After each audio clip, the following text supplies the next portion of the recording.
the Bills snuck out of there. Oh, yeah. Okay, now we just listed off the teams that lost yesterday, and yesterday was an insane day. So whenever we were watching the Bills and Giants kick off, and we were seeing what the Giants were able to do, is like, this makes sense for this particular NFL Sunday, that one day here out of the NFL season thus far, everything's going to be backwards. And if the Giants were able to get that win over the Bills, it would have made sense for how yesterday went. Now, I do believe, Giants got screwed there. I think Darren Waller was certainly getting held on that last particular play. Now, D-Butt, I guess, does not agree with that somehow. And I mean, look at this play. Just look at this play in real speed. Dude. Full speed. Full speed for sure. For the game? Full speed for sure. I agree completely. Full speed, tough to see. And I was half asleep whenever it was happening. I was watching it, and I said, man, that seems like good coverage. But then every other angle we've gotten of it, he's just dangling on his left arm. I mean, so that's the angle right there of the guy who has to throw the flag pretty much, the back judge. Yeah. And if you see that, come on now, Pat. I mean, Sky can't view. Let's get a ref up there. I understand for the game, but like that back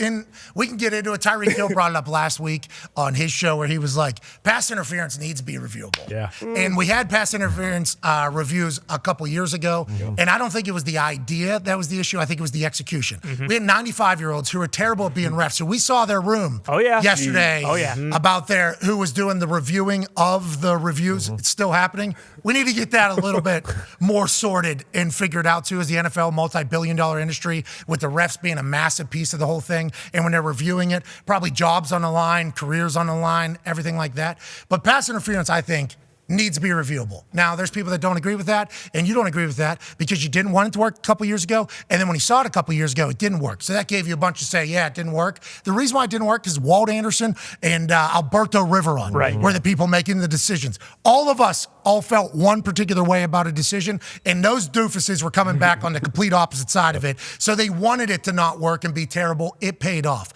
But nonetheless, I think that was certainly a pass interference, especially on the last play, especially with the view that you saw where he's holding down his arm. They didn't call it. That happens in football. That happens in the NFL. We move along. The Bills get a win. But with the Bills, the more and more we watch and we see Josh Allen have nights that he had and situations pop up where they had. Like Brian Daboll and that Giants team before half had one of the biggest mistakes I've ever seen in clock management on prime time. It was an embarrassment. Can't happen professionally. They still were they were within a yard of beating the Buffalo Bills. Are we worried about how inconsistent the Bills are? And when's it gonna happen that they're just gonna be able to just be the dominant team that we all assume they can be? I still think it's too early to be worried about them just because we just talked about, you look around the league, everybody's kind of riding these ups and downs outside of seemingly the Detroit Lions. I mean, they're consistent, it seems like, the last month of football.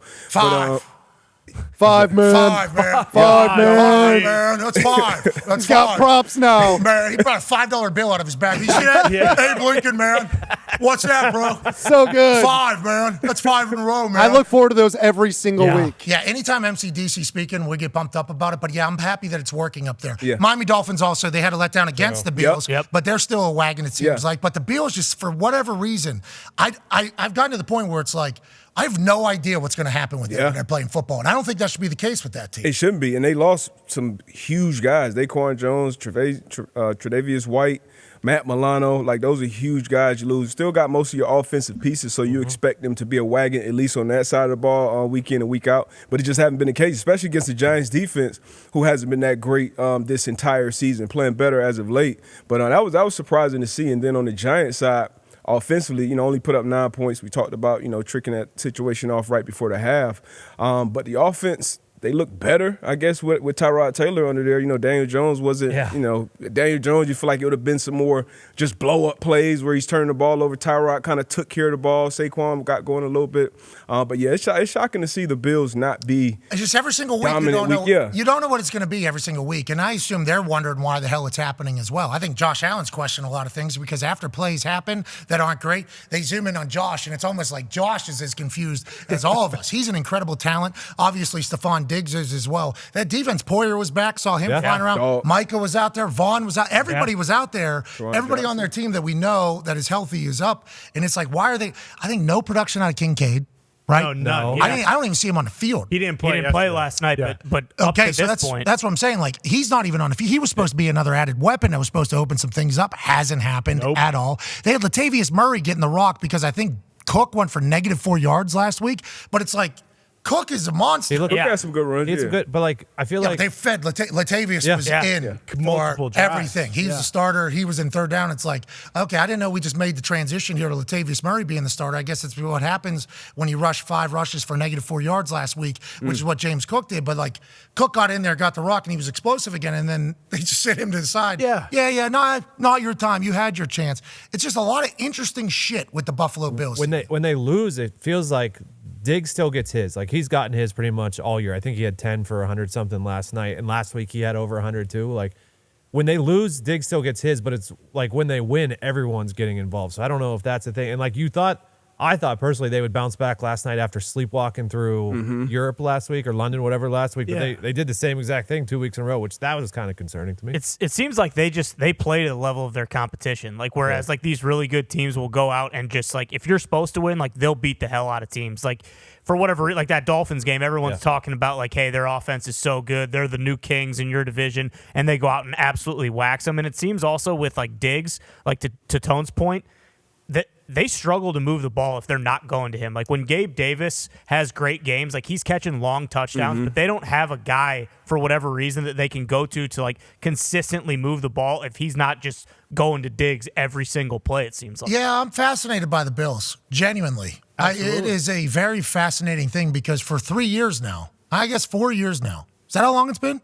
Yeah, since 2019, basically, because that was the last year of Brady. So we'll say 3. We'll say 3 then to give them a year to cook there. For the last 3 years, every year, it's like this team can go. And they get a win, and we're still like, what is wrong? At Thonk G's.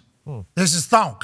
Hashtag I don't want to overreact, but the Bills are dead. Blow it up. Games like last night's is why no one is taking them seriously. They play to the level of their opponent. The slander is justified. D-Butt, your thoughts? The slander is definitely justified. I mean, he's got a point. He or she has a point. This is why people, you talk about the last 3 years, they've kind of been on the team. Hey, they're going to go win it all.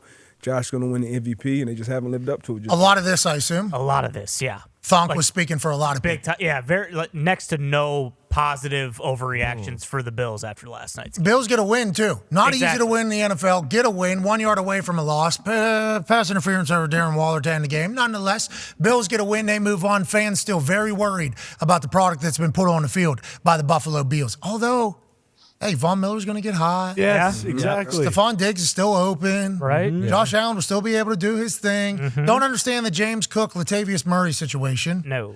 Happy for Latavius Murray getting another shot, but whenever they did like I forget if it was like a handheld or sky cam was behind him, and I saw Murray lined up at running back. Yeah. I was like, Latavius Murray, he is on the Bills. And then I thought to myself, Cook must be hurt. That's not the case. Had a great game. Latavius was a starter last night. Yeah, I think Cook has some issues in pass protection too, and I think Latavius is a better pass protector. Speaking of, they had number 76 at tight end in motion. They had another offensive lineman on the field to protect Josh Allen. Feels like they thought maybe he was getting hit too much, so they tried to make an adjustment. It did not work. They snuck out of there with a win over the New York Giants.